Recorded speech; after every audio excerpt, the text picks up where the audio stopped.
Okay. All right, well, welcome everyone.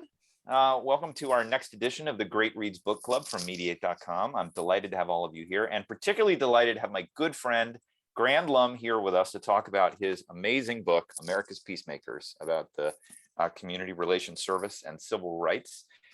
Grande is currently provost at Menlo College, just right up the road, but he has had a long and storied career in dispute resolution. And I think we're going to be getting into that, but obviously was director of the Community Relations Service, also was head of the dispute resolution program at UC Hastings. But Grande, thank you so much for being with us here today. And I'm very, very excited about this conversation. Colin, thank you so much for inviting me. It's, we've known each other so long, so I consider it an honor to be interviewed by you here. Oh, okay. Well, let's lower expectations here. So I may get something wrong. So accept my apologies in advance. But let's start out with your personal journey. Can you tell me a little bit about how you came to work with the Community Relations Service? So I started working after law school with Conflict Management, Inc., which was started by Roger Fisher and Bruce Patton.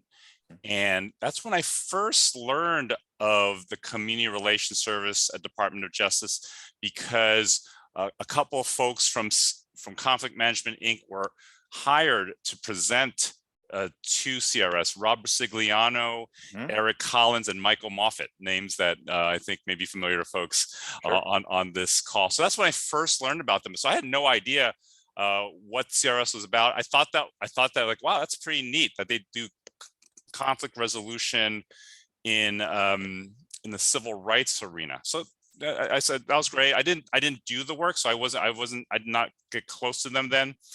And then fast forward when then Senator Barack Obama won the nomination, and I was asked to potentially join the administration. And the one job I thought I looked into is like, what do I want to do that around conflict resolution? I looked at some other agencies as well. I looked at the Federal Mediation Conciliation Service, and I looked at that, but I wanted to do something around conflict resolution. And I talked to Rose Ochi, who was a former director of CRS, and it really got me excited. She had been basically the director is at the Assistant Attorney General level within the Department of Justice, and she had been there during the Clinton administration. And she had worked on issues like the church burnings in the South at the time. For example, I believe Elian Gonzalez, that happened when Rose was there as well, and that got me really excited about that possibility to joining CRS. Though, because it's like the FBI director position, where it doesn't run with whoever's the president. So it was a term position. So the Bush appointee was still there. So I wasn't able to get the position. So I actually joined the Small Business Administration first, and then was nominated by President Obama and confirmed by the Senate to the position, and by unanimous consent, which does not happen very often at all. So I'm quite proud of the fact that I had bipartisan support to get it. We don't have to go into, but it was pretty scary actually going in front of the Senate Judiciary Committee and getting prepared for all that. We can, if you want to ask, we can do it, but I still have PTSD from doing that. I think we'll do a personal history and then we'll get into that. I definitely want to. But what year was it that you were appointed? I was nominated in 2011 and then confirmed in 2012. Okay, and how long did you serve? Almost 4 years, almost the entire 4-year term. So 4-year term, almost a 4-year term, but it's like three and a half plus. Amazing. Now, and can you tell us? I mean, so that was 2011, 2012 to 2016 in that time frame. Like, what were some of the things that happened with CRS while you were there? I remember on pretty much my third day of work, I was flying on Saturday to meet my staff for the first time. And at SFO, I looked up at the monitor at CNN, and there had been a shooting in Oak Creek, Wisconsin. at a Sikh Gurdwara, a Sikh temple there. And so when I arrived and landed in Dallas, because CRS, by the 2009 Matthew Shepard, James Byrd Jr. Hate Crimes Prevention Act, that expanded in 2009 CRS's jurisdiction for the first time beyond race. Actually, it then expanded to religion, sexual orientation, religion, and disability. And partly because Bush had worked post 9/11 on backlash against Muslims, South Asians, and Sikhs, CRS had been working with Muslim and Sikh groups and was very, very involved. When I landed, everyone was already sort of calling folks and all that. Wow. So that was a big piece, and I can talk a little bit more about that. But that happened 3 days in. That happened. 3 days in. 3 days in. I was flying from San Francisco there. I didn't really think at the time. I mean, that was it was dealing with hate crimes and such, but that's when Trayvon Martin had been shot at that time, and there was a lot that was going on. It was the most, remember in 2012, as Obama was going for re-election, it was the biggest story.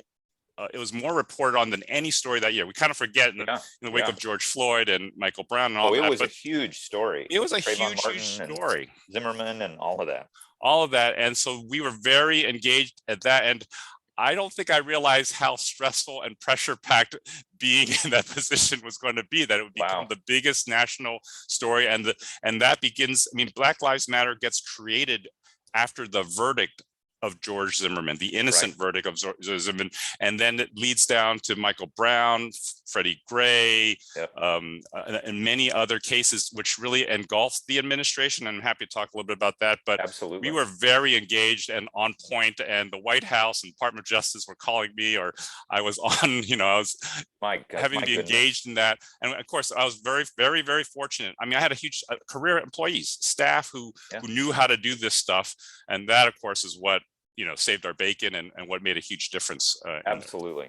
Well, very few of us, we were all conflict resolvers, but very few of us have had to do that in the eye of an incredible hurricane like you were in. So again, I want to hear all your personal stories, but I also want to get to the book, because there's so much here, and also so much of the wisdom that you gathered during your time at CRS. So why don't we start stepping through the components of the book?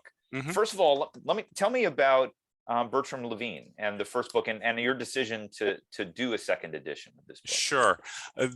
There was not a lot written about CRS. We were very, very fortunate that a man named Bertram Levine, who had worked at CRS from the mid 60s to the 90s, who had risen and done pretty much everything at CRS and rose to associate director, decided to write a book about CRS that covered the history, basically, again, created by the 1964 Civil Rights Act and up until 1989. So he wrote this book. And when I read it, in preparation for this is the position I really want to do, I was stunned to read about how important CRS was in the march from Selma to Montgomery. That's where we have that chapter is so incredibly evocative with the detail and just, amazing. Yeah. And actually it was intimidating, because I thought I'm not sure I can write to that level of detail and that level of sort of depth of really understanding a very complicated situation, where John Lewis is and many others are involved in the march here, and CRS's role in it. But then to read about all these things that had happened that I knew very little about, I knew next to nothing about, to be honest. But it really made a huge difference to my ability to lead the organization, to my understanding of the historical nature of it. And then when I had some crazy ambition to write it while I was director of CRS. I had originally intended to publish the book in 2014 for the 50th anniversary. I was 6 years late, and so it took. It didn't happen. It just wasn't. There's no way. But in my mind, I thought about it, and then once I left CRS, And I just felt like, what can I do to contribute? And honestly, it was a bit because of we were living through the Trump administration. I said, well, Right. where can I put my energy to try to make a positive contribution? And that's Absolutely. really what I think got me writing and got me to get it done, right around the end of 2020. Well, I think it's also by design. I think Mhm. CRS has eschewed the spotlight. That's Right. part of the design of the agency is let's not be in the media. What do they say? The press is the first draft of history, right? Right. So if you Right. stay out of the press, then when the history is later told, the role of CRS in in all Mhm. of these flashpoint incidents is kind of erased because it wasn't documented in that first draft. Right. So And yeah, please. I was going to say, in the 1964 Civil Rights Act, Title 10, where CRS is created, it actually, like the wonderful mediators we have on this Zoom call today, you operate with confidentiality, and by the 1964 Civil Rights Act says exactly what you're saying, Colin, that we could not seek publicity, that CRS could not seek publicity. And if you broke confidentiality, you would pay a $1,000 fine and go to jail for a year. Oh, wow. Oh my And gosh. so the $1,000 is not such a big deal due to inflation. It hasn't changed, but luckily no one from CRS has ever gone to jail or paid the $1,000 fine. I do want to say, Bertram Levine wrote the book, and within a year of his writing the book, he passed away. So he completed the book, I believe, in like 2005. A funny story is the National Archives one day came knocking on his door because he had kept a lot of the files for Oh, CRS, which you're not supposed to do. oh, wow. And they carted all the files away from that. I talked to Bertram Levine's children, Neil Levine and David Levine. Mhm. And Neil is actually had worked a long time in international conflict management at USAID. Right. They were very, very gracious, and they've been incredible partners in making the book a reality. First, just giving me the permission to doing it, and honestly, they've been great promoters of the book. They've been That's great. organizing book meetings and clubs and all of that as well. So I'm very indebted to them. Well, the voice is so evocative in the book. And I Mhm. think some of the times when I'm reading it, I'm like, wow, Grande is really killing it here. And then I realize, wait a minute, this must be Bertram Yeah, that was talking by about his something section. from the Good sections 60s. are his sections. Mine Yeah, were, yeah. No, second it's all hand. great. It's great. And I love also there is a Yeah. consistent voice to it. It's not like it feels like two books. I think that you did a great job pulling it together. But Mhm. one of the things that I think is very interesting, and I find a little bit dismaying in the field, is how little many mediation practitioners know about CRS. Mhm. And you talk about how Bernie Mayer in Beyond Neutrality, he said, if we're supposed to be conflict specialists, why aren't we engaged in big disputes of the day like Elian Gonzalez? And then in the book chapter, actually CRS was involved with that case, but because there was no press, there was no media, the role of CRS as a mediator, as a conciliator in that case was kept quiet. So a lot of people, even in the field, don't even Mhm. know about the role that CRS is playing. And Bernie Mayer's book actually, I think, played part of the intellectual framework for writing the book. That he, Sure. Beyond Neutrality made me think a lot about what is the role of quote unquote neutral or a really Oh, we're going to get back to that because yeah. there's a lot of great stuff in the book about that. And Yeah. he's very, I think, prescient or thoughtful and insightful about that. But yeah, I mean, none of us, I didn't know when Elian Gonzalez happened. And I, for those of you in this, that's maybe, I'm not sure it's a chapter I'm proudest of. I mean, I was not involved. I was not part of CRS at that point, Yeah. but it's the first time that story is told. I think the Yeah. mediation behind the scenes story is told. And it's a lot of, it's really fascinating because we all, I think, many people in this Zoom probably remember it happening and how it engulfed the nation, sort of pre-social media. Yeah. And it was on CNN every single day, and that there was all this behind the scenes stuff that was going on. Janet Reno was very engaged. She was from Florida, and she cared deeply about what was going on here, and really empowered. It really was arguably the biggest champion of CRS there had been. She had worked with CRS when she was state attorney general. She created the Office of Dispute Resolution at the Department of Justice. So she got trained by Carrie Menkel Medal on mediation while she was at DOJ. So she was very much a champion and really championed CRS during her time. That era actually was a real revolution in the federal government in terms of its embrace of dispute resolution. I think about Al Gore's National Performance Review, creating the ADR coordinators for all the agencies. Oh yeah, yeah. But yeah, my wife was at DOJ at that point. There was a Mhm. lot of enthusiasm around dispute resolution coming from Mhm. Janet, definitely. But I want to talk a little bit about the culture of CRS. I think it was interesting. There was a quote you had in the book from Andrew Young, who said that he felt that CRS was an extension of the civil rights movement into government. And maybe if you could just talk a little bit about that section of LBJ setting the stage and sort of learning Yeah. how to do these interventions, and maybe just lay that out a little bit. Yeah. And it's pretty amazing to understand how close these civil rights icons and pioneers and how much they believed in dispute resolution at the time, in the 1960s, right? CRS would not have existed but for Lyndon Baines Johnson. He had actually proposed it earlier in the 1950s and 60s. And of course, he was a Southern white politician who's famous for being a great negotiator and believed in the power of persuasion. Right, he was a persuader by nature, as we all know. When he would confront people in the men's bathroom to persuade another fellow congressional member. So he thought that this would be important. Partly, there was a great fear when you desegregated public accommodations that there would be litigation everywhere, and that having mediators would help relieve that tension. And there was a real concern about that. It was also because of Birmingham as well. It was the boycott by the Black residents which was really a high point of civil rights era, a demonstration of Black economic power, but also the power of mediation. Burke Marshall, who's a civil rights attorney general, mediated the conclusion of that, but basically said, the Civil Rights Division cannot be mediating stuff. This is taking away from litigation. You need to create a separate entity to do this. So that was really why it got created. How it gets created there.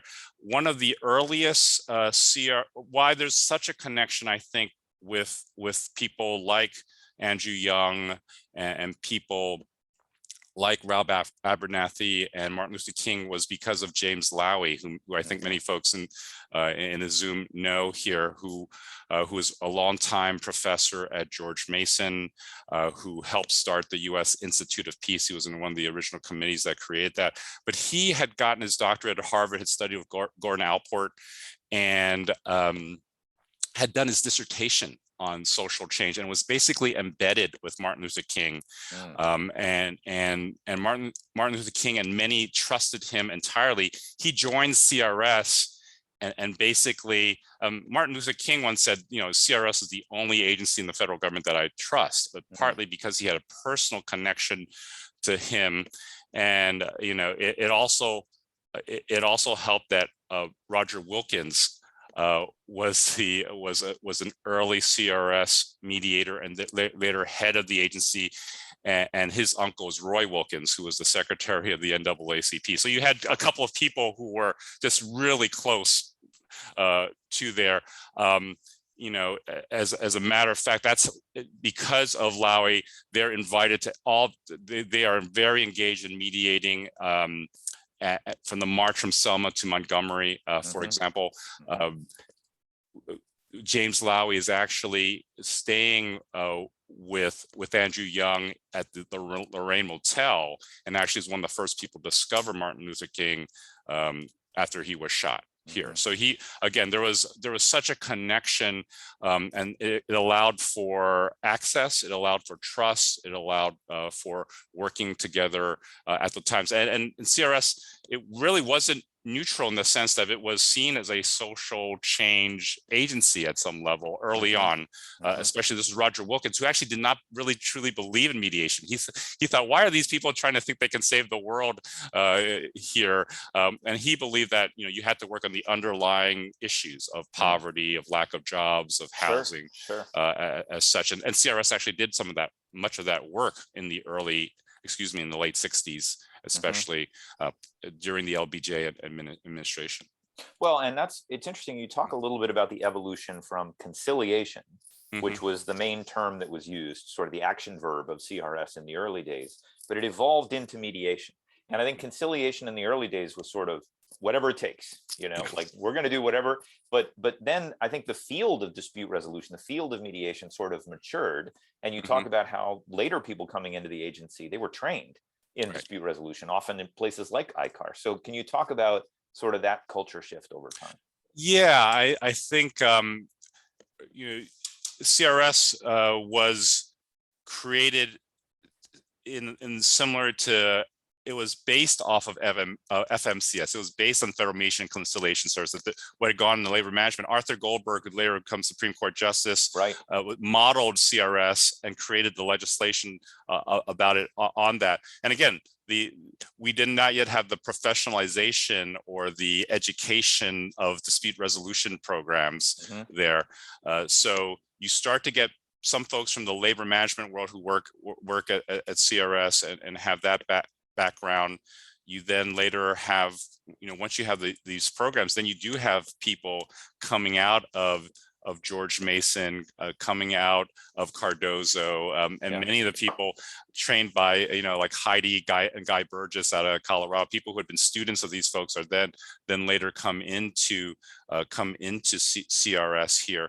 And that becomes an evolution. There are others. I mean, there are actually police chiefs who come work at CRS, people who do community policing. So you have people from that world come into it, people who've been working in federal government, someone like Dick Salem, Peter Salem, who I think some folks know. Peter Salem's dad had come out from the SBA and actually been in sort of and moves into doing this kind of work as well. So there is a professionalization.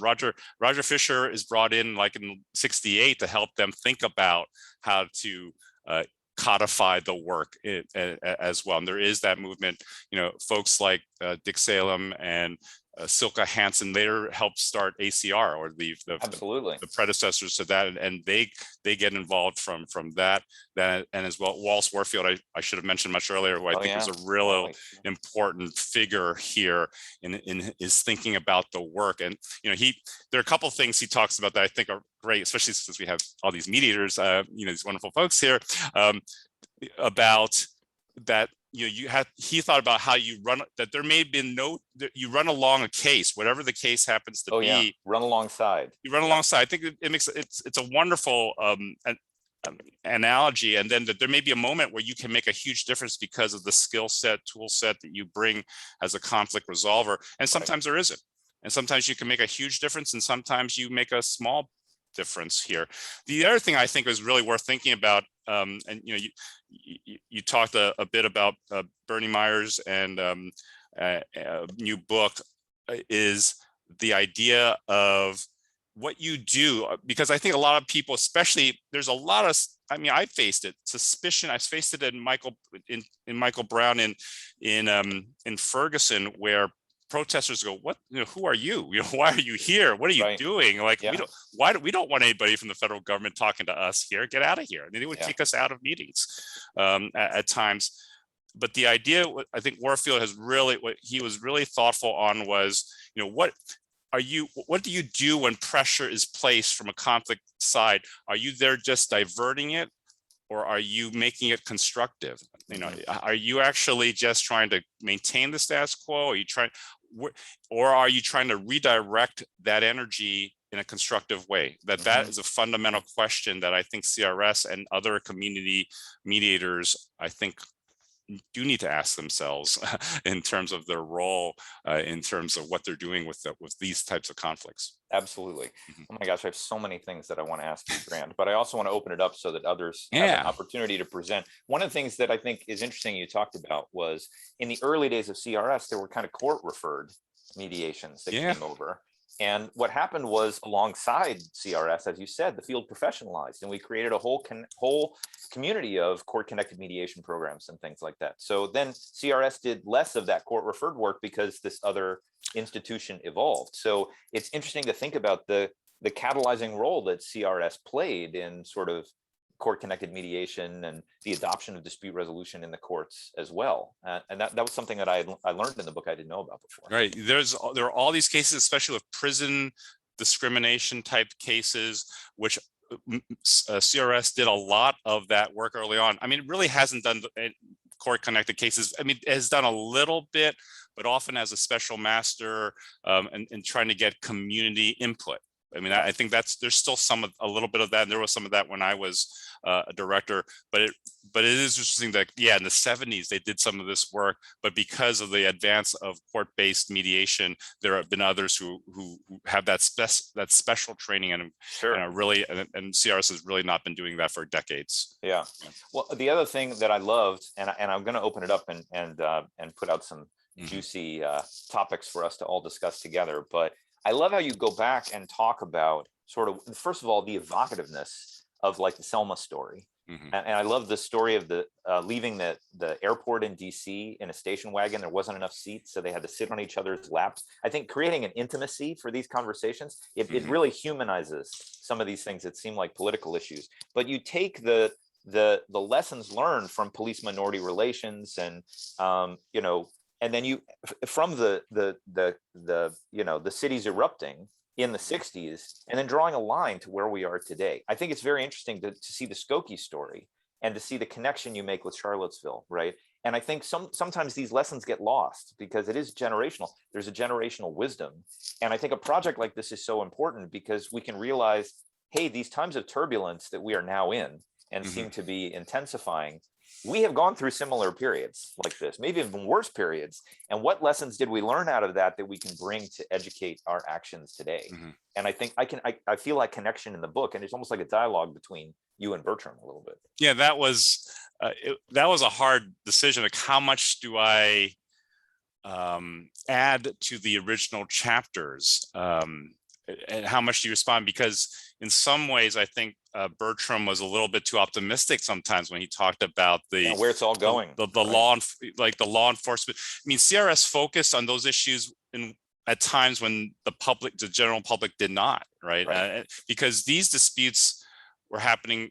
They've been going on when there's been a shooting of a young Black or brown male. It was even interesting when Ferguson happened. I remember that Saturday, we were the first federal agency contacted about it, and I made the decision to send a couple of staff to Ferguson. I'll never forget Derek Dean, who was the mediator who I sent down there, and he said it was shocking to him when he drove down there, and already because of the speed of social media, which I think changed much of the trajectory of this. Yeah. The police would not allow them in the streets already, even though they arrived like the night of the incident, because it had already gotten very difficult there. Because what he said to me was like, I've been doing this for years. Typically what happens is there's a shooting, there's a vigil, and I would drive home the next day. Right. So there's something that was clearly had changed, even though in these instances, and CRS had done some good work in reducing some of this as well. That that I think is important to acknowledge. Absolutely. In dealing with work, and that the problem is all one. And what have we learned, and what have we not yet learned as well? Well, so I want to talk more about the digital frontier because there are some things that have changed, obviously, from the 60s to now, one of which is social media and all of that stuff. I was fascinated, I didn't know about this, that CRS actually did media work and outreach to the networks to say, you got to think about the way your portrayals are fomenting a lot of this conflict and fomenting a lot of this misunderstanding. And it's just interesting. I'm trying to imagine a world today where CRS would do similar outreach, to media to say, social media companies, and in particular, talk with Oh. Facebook, talk with Twitter, talk with TikTok. That would be interesting. That was really interesting. That would no, Colin, that's really that I I think that's important to think about. I think that's I hadn't thought about that. Great. That's something CRS could do. Let's make it happen. Yeah. I actually wanted to get you to read something, if you read wouldn't something. mind, because there was a really great quote. Okay, I have to get my reading glasses. Yeah, sorry, I didn't prep you for this. But this gets to the whole question, and something that I feel is a really hot issue in the field, and I want to hear from everybody on the call about this too, is this issue of neutrality versus activism. And on the bottom of page 369, I love the way that you phrased this, and I was wondering if you could read. There's a paragraph that starts in the early years. Do you see it there? It's the second to last paragraph on the bottom of 369. Can you read that there? And I'll take you to the top of the next page, and then we'll discuss it a little bit. Okay. Wow. Okay. I wasn't expecting to be reading this. I feel I feel like this is really a book talk, Ben. I'm actually going to read. It is a book club, so let's talk about the book. Yeah. In the early years, some CRS workers were troubled by what they saw as an ethical dilemma. In a conflict between civil rights advocates who demanded change and those who resisted change, how could you be a neutral mediator if, deep down, you believed in racial justice? In time, they recognized that this was not a valid dilemma. Both parties expected CRS to be an advocate for compliance with the law. Neutrality had nothing to do with the mediator's feelings about civil rights. It had only to do with the peacemakers' objectivity, honesty, and fairness in guiding the process, so that both parties in a conflict would be able to negotiate the best deal they could, consistent with the law. Those CRS staff members who longed to be agents of change had to get their satisfaction from knowing that almost all settlements represented movement away from the status quo and toward a situation of greater equality. Great. That's what I wanted to touch on. And this is where I'm eager to get everybody else to weigh in too. I think you made a reference to Bernie's new book about the neutrality trap, which I think, and Bernie's written about this too, is that by saying we're neutral, we're sort of pulling ourselves out of these conflicts. But the fact is, I feel like there's a passion in the field to want to engage. And earlier in the book, you quote Wally Warfield saying, any intervention that diverts or bleeds off pressure does so at the expense of social change should not be encouraged. The critical measurement of conflict resolution processes then is whether they interrupt, increase, or direct the pressure. So I think that this is a tension in our work in an era of activism, to be people who are focused on conflict resolution and who've been trained in neutrality and impartiality. I think there's a quote, Desmond Tutu said, if an elephant is standing on the tail of a mouse and you're neutral, that mouse does not appreciate your neutrality in that circumstance. And I feel a lot of practitioners are wrestling with this tension, and I think you name it in the evolution of CRS. So I just wanted you to say something about that, and maybe we can kick it off and see what other comments people have about that. And Go ahead, Lucia. Please. I would love to have something right now, because and I am not going to provide clarity. I'm going to just muddy the waters, because this is happening everywhere right now. And I actually just had a personal experience where 2 nights ago I received a official reprimand, a letter of reprimand of me for my position on a board of directors, where I was seeing a pattern of bias, misogyny, actually violating the bylaws, possible ultra vires acts. And I said, this is not okay. And I was speaking up, and I was taking steps, and I was officially reprimanded for doing that. Wow. Because they said, you as a director, you have to remain neutral. And you, by advocating for essentially equity and inclusiveness, have violated your neutrality. And I was so confused. I thought, how? Well then, but hold on. I was chosen as for a leadership position in this organization to lead and to make like you were just talking about that, to make progress. And then I see this glaring problem, and I'm responding to a public outcry about it, saying, do something, Lucia, do something, and I'm the only woman on the board. And then I'm reprimanded when I do. Well, this is the neutrality trap, right? I mean, it's like we have to be locked into, well, neutrality means you can't advocate. And I think that's what I'm saying. CRS, I think, wrestled with this tension and found a way to reconcile it. But I hear, and I mean, I'm on the board at the Consensus Building Institute, and the younger generation coming in does not want to be neutral. To be neutral in these conflicts that are racking society is to be complicit from their perspective. So how do we train people to be facilitators and be, to engage with conflict, but at the same time, not alienate those people that say, I'm not going to stand on the sidelines. I'm not going to be above it. I need to be in it because of my own moral values. So, Grant, I'll say one other thing, and I'm sorry, I'm going to shut up in a minute because I've been talking too much, but there was a story in Skokie where Dick Salem actually, he established some rapport, with Frank Collin. And just chatting, about how hard it was for him to get through the storm, and and Dick Salem later said that rapport was essential to the what was achieved in Skokie. But I think there are a lot of people today that would say, don't establish rapport with white supremacists, and I think Dick was sort of taking the mantle of, we need to think about our role as facilitators before we think about our moral role to say this is right and this is wrong. But for him to make that, I'm not sure if people today would make the same choice that he made, but that might compromise their effectiveness as well. I think therein lies the great challenge for us in this field, that there's a stronger belief that you don't have to listen to the other side, that it's about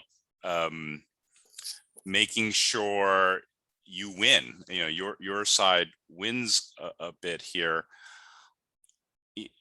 I think there is, I truly believe in the work of being a mediator or being a facilitator, and that there's a benefit to understanding the interests behind the positions, the motivations behind demands to unlock something here. And but I think, both to Lucia's point and Colin, to your point, and to what I think Dick Salem saw, is you've really, really got to be clear with the parties on what the objective or goal is to doing so.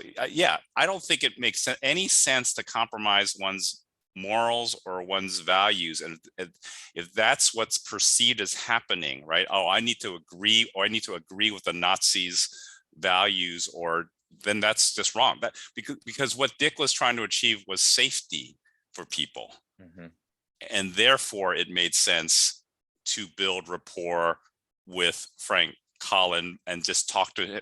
This is a story that actually I got the story from Peter, right? Because I did talk to Dick before he passed away, when I joined CRS, because I really wanted to talk to him.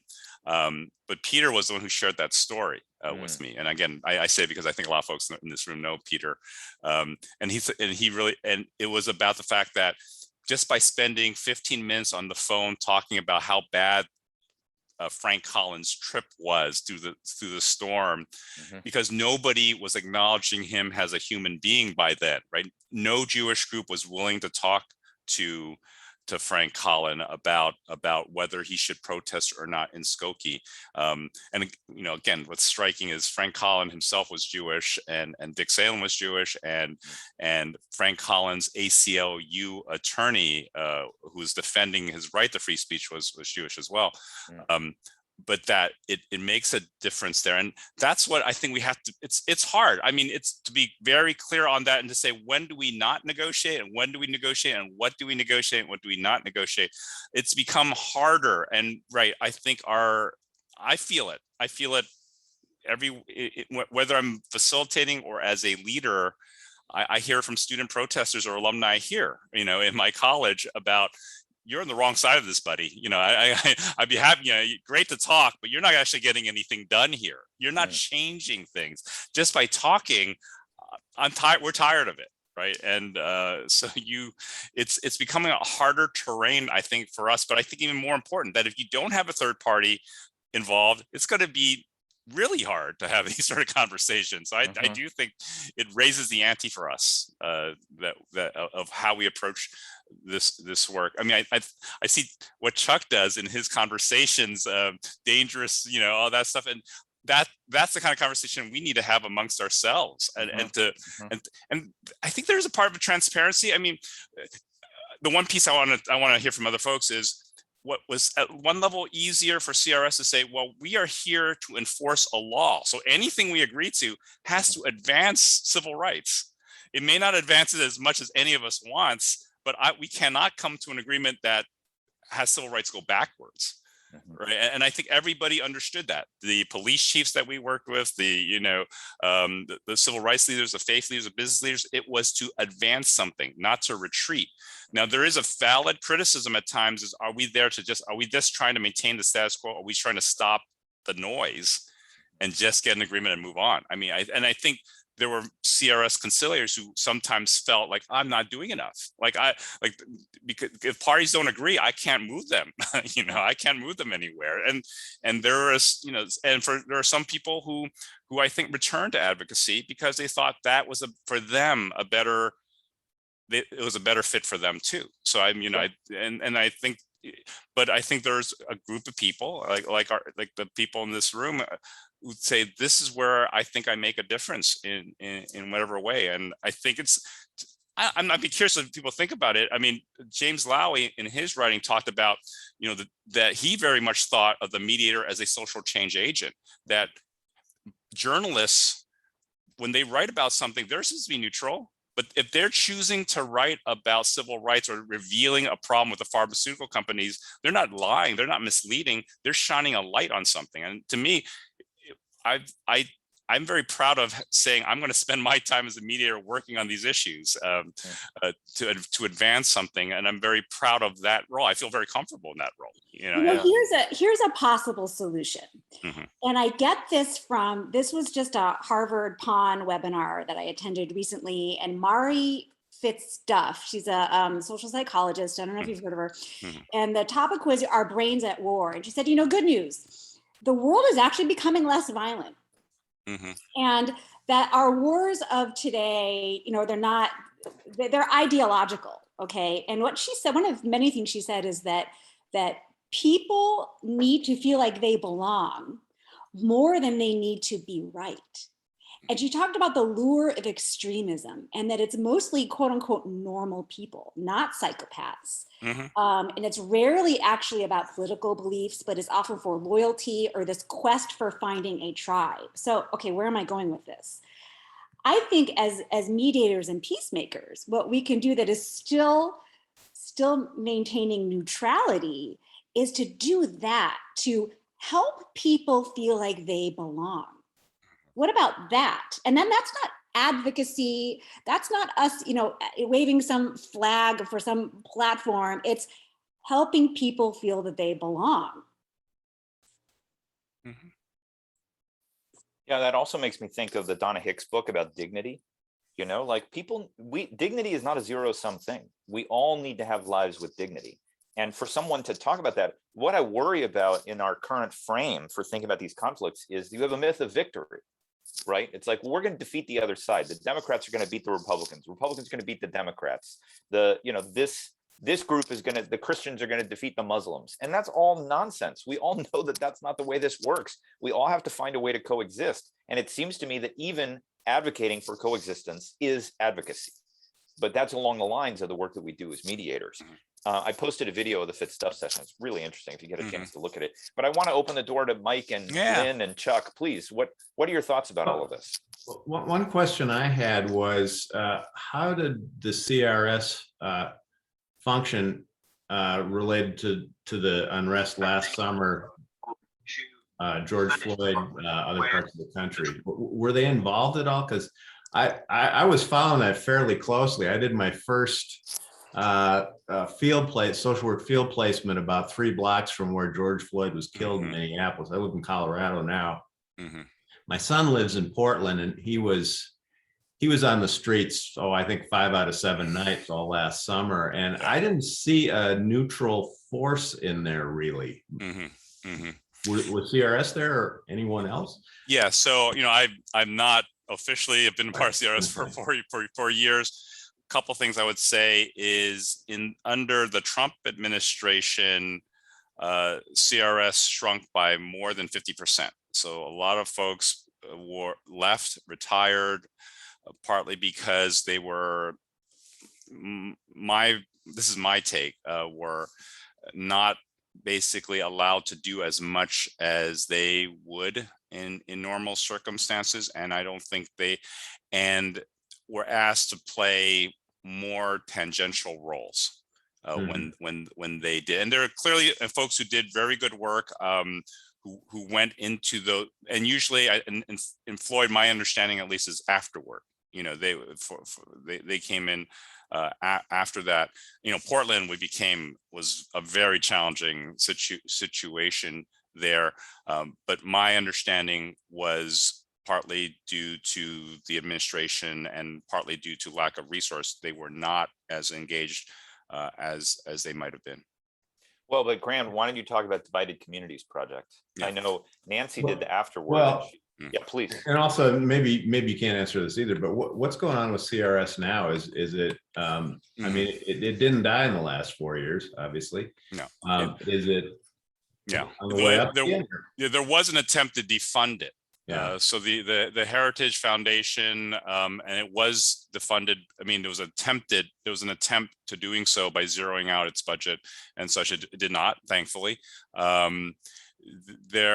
What I think has been good is that there has been a focus on re-energizing it. There's re-energizing it. One of my former colleagues, who was an acting director, went back to work to help them regrow, but it takes a little bit of time. As government, in terms of hiring, in terms of budgeting, it doesn't change overnight. I think it will make a big difference when they actually do nominate someone. They have not yet nominated, but this is true for several of the divisions within DOJ that they have not yet announced a nomination for a new person. But I think there is the opportunity. There's so much to do, and there's the opportunity to have it grow back and have it be strong again. Thanks. Lynn, Chuck, I see, Chuck, you posted something about The Way Out, Peter Coleman's book. I haven't read it, but I've heard good things about it. Yeah, he did a webinar on it and it was quite good. So, Grande, let me ask you one of my favorite questions to ask leadership people. Who would you love to see in CRS leadership? Who do you think might bring what's most needed to the table? Yeah, that's a great question, Chuck. I think part of it is, I'm not going to name names, but I will say, I'm going to say, I think it's important. Couple things. The criteria in my head is someone who really understands community conflict resolution, has the ability to lead a federal agency, and maybe that's because they have a background of having worked at the Department of Justice or in administration. It's such a complex, multiple stakeholder world that you have to understand and be able to deal with the politics and the bureaucracy of it to make change happen quickly. I think because of the size of the agency, I think somebody who commands the attention and respect of the Attorney General, I think that matters, and of the White House, honestly, and someone who's a builder, because there's a lot of staff to be added, and a lot. I think there needs to be someone with a vision for this future that understands technology. I mean, I think Colin. Well, I was going to ask about that. Yeah, I think it's going to be incredible. Social. We know. Lucia's talked about it, and Mike's talked about in terms of the polarization. Right, social media. They're behavior modification companies functionally, and they reward outrage, right? And it just exacerbates. It is about tribal identity. It is it is about that, and how do you reduce that, and how do you help people who are trapped sometimes by that work with each other, Chuck? Well, So yeah, we talked about Amanda Ripley and High Conflict, which was another book club event that we did. You know, Larry Susskind gave a talk a few years ago saying that we've overestimated the power of government, I think, to a certain extent in tackling some of these problems. And if there's anything that's happened over the decades that CRS has been operating, government has been hobbled again and again and again and marginalized. And, you know, so I think it's interesting some of the work that you're doing outside of government, Grande. I mean, I think the Divided Communities Project is really interesting. We've talked a lot with Nextdoor. You know, it's interesting to think about private initiatives and, you know, getting billions of dollars. They're about to IPO. I think it just IPO'd. You know, they're tackling this problem, and now you're having dialogues with Congress, right? So maybe you can tell us about some of that stuff, and if you feel it's of a piece with the things you did at CRS. Yeah, I was listening. You know, every morning I listen to some sort of podcast, and often it's around polarization. I mean, Ezra Klein's book on polarization, I think, is absolutely excellent.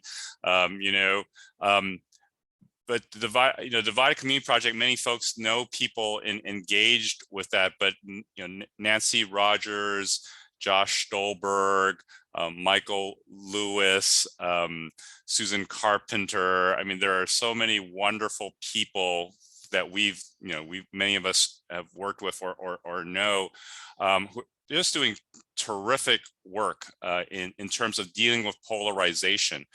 Whether it's they created a report on, we've created reports. I'm still on I was the director of it. I'm still on the steering committee on it. We've actually pulled in some of the former some of the greatest CRS conciliators, Thomas Battles, who mediated who did incredible work at Sanford, Florida, which we haven't talked about, and was the primary mediator within the Elian Gonzalez case, is now working with the Divided Community Project, but focused on how to deal in a social media situation, how to deal on camp. They're doing campus academies and community academies with funding from JAMS, with funding from AAA ICDR, and so they've created a bridge project where if there's something going on, they can place real-time consulting or technical assistance to communities here.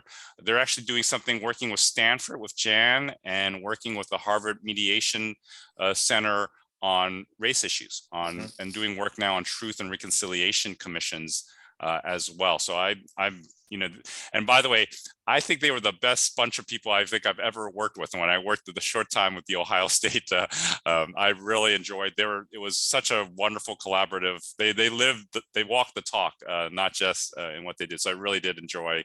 I loved working with them, and they're still creating great reports, creating great academies, and doing, I think, really terrific work out there. I was listening to podcasts, and one thing I want to go back and mention is I heard the term, you know, all politics is local, right? We've heard that. And I think all conflict resolution is local, fundamentally then too, right? Colin introduced me to Nextdoor, and it really opened my eyes as to the importance of, if we have all these problems because we're at a distance and all that, Nextdoor is at least, you know, they have their problems. And I worked with them because of the concern around racial profiling. Because the most used aspect was the suspicious neighbors piece, and working with them, working with the Oakland police, and working with neighborhood groups on how to reduce racial profiling on their sites. But I also want to talk about the fact that helping people know their neighbors, helping people know people outside of politics, and dealing with local issues still matters. There is still more credibility of the local mayor, the local city council. And I think there's something that we get so focused on the national. Everything's become nationalized. Everything becomes us versus them. I think there is something important about knowing our neighbor, being able to work out our issues and problem solving at the street level, at the condominium level, right? whatever it might be. And I think that matters as well. You know, that's all we have. Yeah. You know, we don't all get, and this, when I sort of fielded comments from people that, you know, Lucia, this isn't Washington, D.C. This isn't, you know, this is just this little place. I say, well, we don't, you know, I'm not RBG, right? We don't all get a national stage. All we have is our local community. And that matters. It does. affect progress in our little pocket of the world. And then that is aggregate. I could stay on this call for another hour. But I Colin's really made me think about, and I was incredibly appreciative because I really dug deep into Nextdoor. I really spent a lot of time advising them, and there are folks, Gordon Strauss, who Colin introduced me to, does wonderful work there. It really has the mindset of everyone on this call in the way that he approaches the work at the neighborhood level. There are wonderful people who are the leads, who really bring sometimes great conflict management skills as well. They brought in, they created videos on how to prevent racial profiling. They brought in Jerry Kang from UCLA, a colleague of mine, to help them create it, and how to really be neighborly. I mean, just how to do that, and how important technology is going to be going forward to help do that as well. I do want to share a little bit. I'm now working with RCI, the Rebuild Congress Initiative. It was founded by Bruce Patton, one of the co-authors of Getting to Yes here.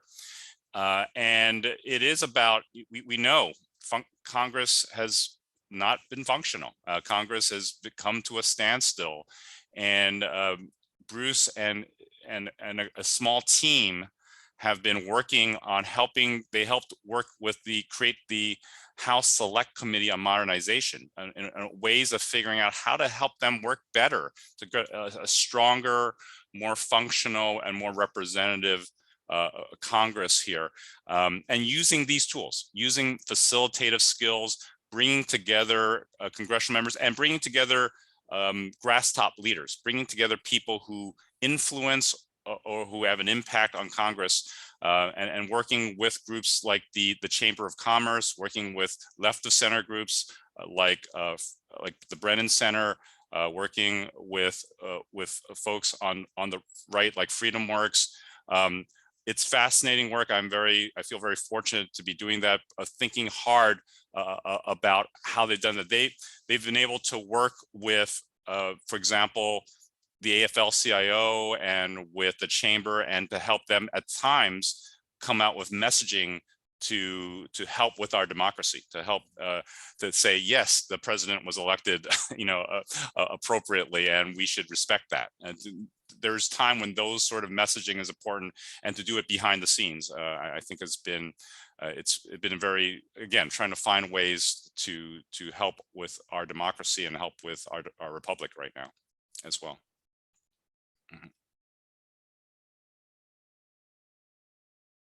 Looks like Colin's frozen. Which is very odd. Look what you did, Grant. I left him speechless. Well, we're waiting for Colin. Anybody else? I would love to hear from others. Oh, there we go. Sorry about that little hiccup on my end. I just wanted to say, I wanted to respect everybody's time. There were so many topics that I wanted to get to, more passages I wanted you to read. We're gonna have to do a part 2 of this because it's so great. But I just want to say thank you to you for giving us this book. I think it's interesting that Nancy said, I really feel like the Divided Communities Project came out of Bertram's book, because she was inspired so directly by that. And I think there are going to be future generations. This work is the work of the next couple decades. And I think this book is going to be a huge contribution to future peacemakers and people that are trying to learn from the wisdom of the past. So much. Oh, we lost Colin again. By the way, I really just wanted to do justice to the people who did the work, and that was my goal. I mean, these are people who are doing it anonymously, who didn't get a lot of accolades, who did it sometimes under death threat and such. And I just wanted to do right by them here. So, Colin, I filled your void a little bit. I just said the most amazing. You did. I know you did. It was so great. It was pure gold, and it was lost. I don't know. We what heard that it. means. We heard the beginning. We heard the beginning. I feel like Colin. the NSA maybe didn't want me to say that, but I just wanted to say this book and your work is essential for all of the challenges that are going to be coming to this country over the next couple decades. And you've made an incredible contribution. So I want to thank you for your work at CRS, your work doing this book, and the time you spend with us here today. This was really wonderful. So please. This was great, Grande. Yeah, if everybody could join me in a round of applause for Grande.